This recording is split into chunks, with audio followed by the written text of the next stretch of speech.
Good day everyone. Our topic for today is about the language in education policy evolution. The Philippine language in education policy has evolved with the imperative of the state and its institutions over time.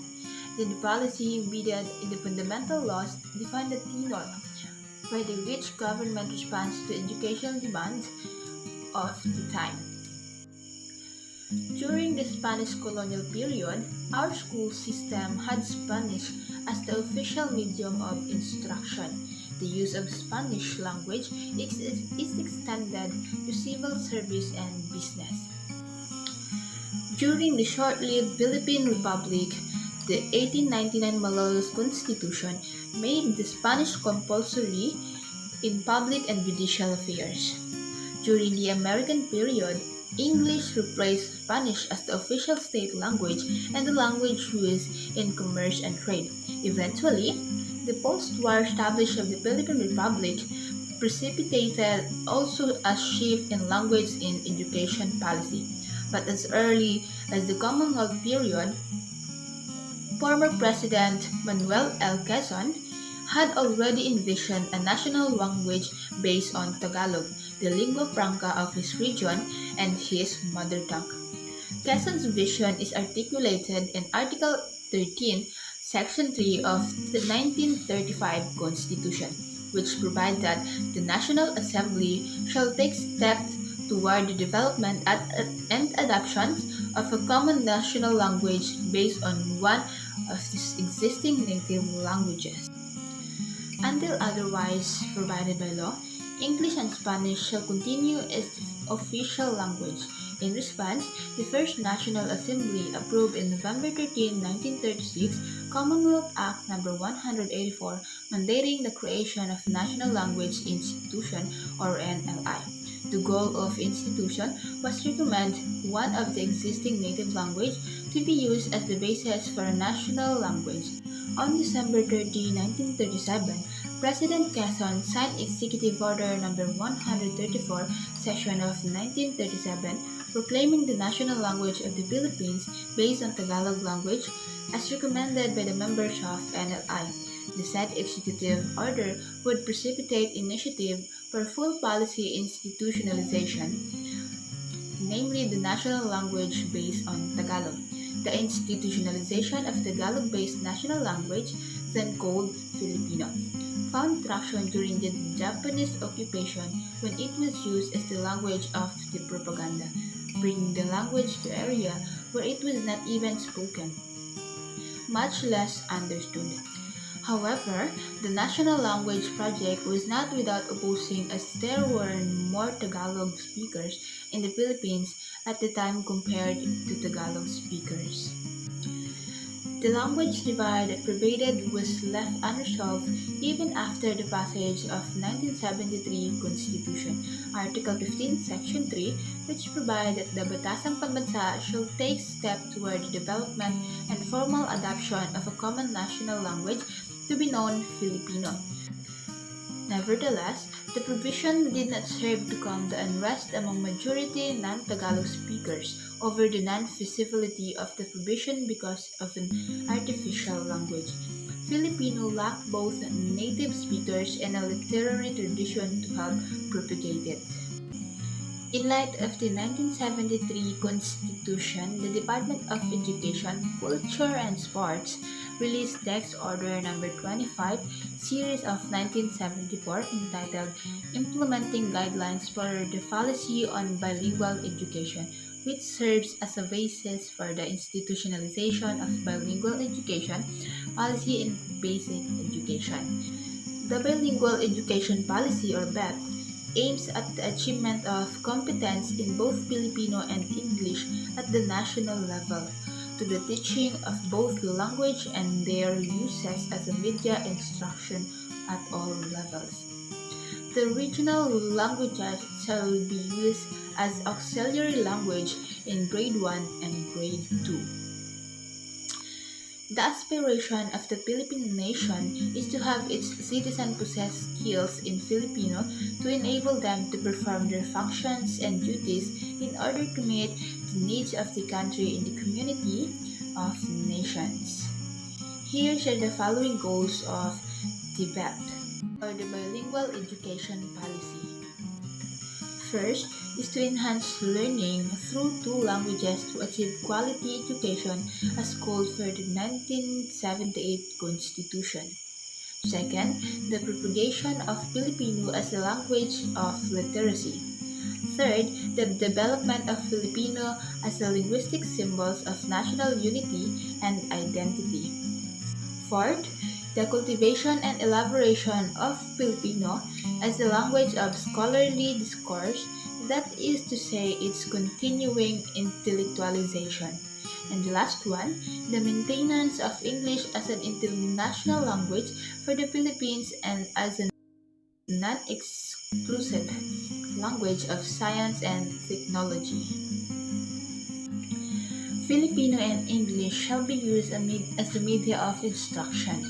The use allocated to specific subject in the curriculum is indicated in the Dex Order Number 25, Series of 1974.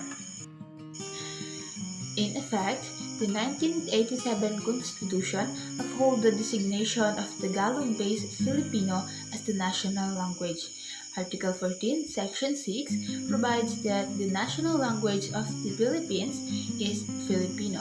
As it evolves, it shall be further developed and enriched on the basis of existing Philippines and other languages, subject to provision of law and the Congress may deem appropriate. The government shall take steps to initiate and sustain the use of Filipino as a medium of official communication as a language of instruction in the educational system. Article 14, Section 7 of 1987 Constitution provides for the inclusion of regional language as auxiliary official language that can be used as an auxiliary media of instruction.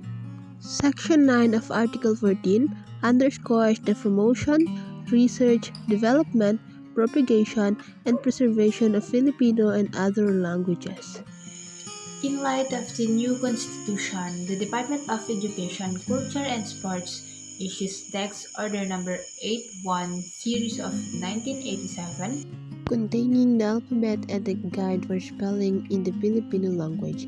The order stipulated the Filipino alphabet is composed of 28 letters, comprised of the original 26 letters of the English alphabet, plus the letters N and NG. The order also provides instruction of how to read the letters. And in August 25, 1988, President Corazon Aquino signed Executive Order Number 335 enjoining all government officers to take steps necessary for the purpose of using Filipino language in official transactions, communications, and correspondence. On August 14, 1991, President Corazon Aquino signed into law Republic Act No. 7104 creating the Commission sa Wikang Filipino, which is tasked to undertake, coordinate, and promote research for the development, propagation, and preservation of Filipino and other Philippine language. On May 13, 1992, the KWF under Ponciano BP Pineda passed Resolution Number 92-1 describing Filipino as a native language spoken and written in Metro Manila, the National Capital Region, and in urban center in the archipelago where it is used as a language for communication among ethnic groups.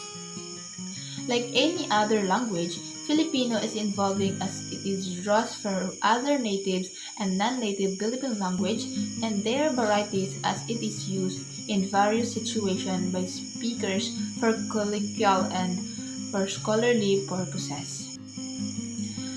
In 1994, President Ramos signed into law Republic Act No. 7722 creating the Commission on Higher Education or CHED.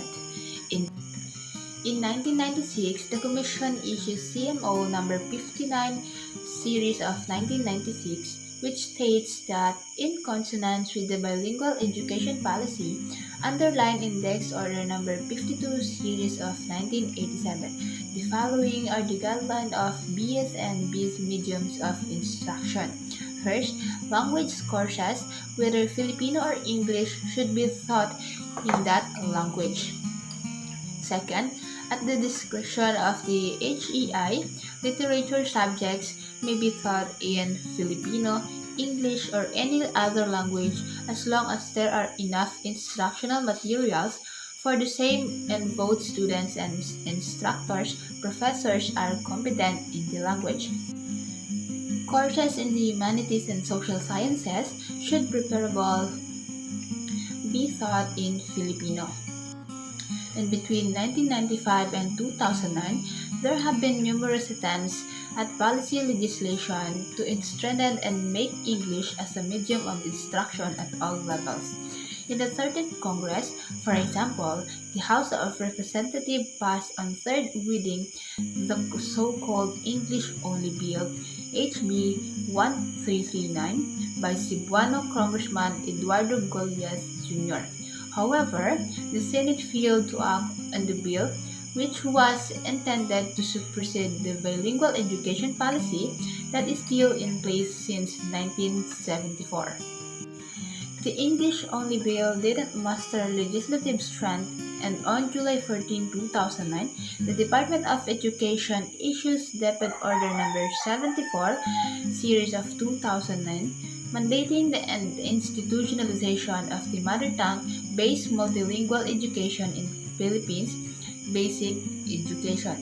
In 2010, the new administration under President Aquino introduced a major education reform via K-12 program, and in 2011, he signed into Law Republic Act Number 10533, which subsumes the provision of DepEd Order Number 74 Series of 2009 in Section 4 and 5.